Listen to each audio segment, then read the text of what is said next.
Here's intentional living when you disagree on tithing. Hi, I'm Dr. Randy Carlson with an Intentional Living Minute.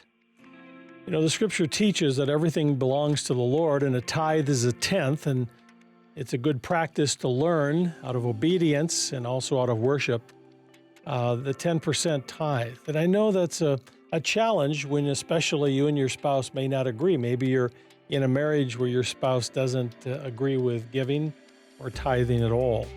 And can I just encourage you, if that's your case, a couple things. Don't ever go behind the back of your spouse.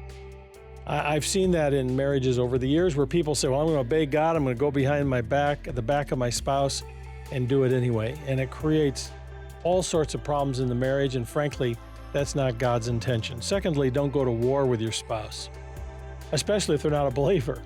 They don't know the Lord. They don't understand what this means to you as an act of worship. Respect and love for your spouse, remember, is an act of worship. The scripture says that man looketh on the outward appearance, but God looks on the heart. He doesn't need your 10%. This is for us. It's an act of obedience and worship from us to the God that we love. And so, in a really practical way, as this is an important thing to you, would be to go to your spouse and ask for their trust and give a specific number. Say, honey, would you just trust me? I know this isn't something that you want to do, but would you trust me that we could step out and maybe give 2% as a way of showing for me how important this is and for your respect for me? And then just trust God and see what He will do in your marriage and in your life. And when you do, that's intentional living.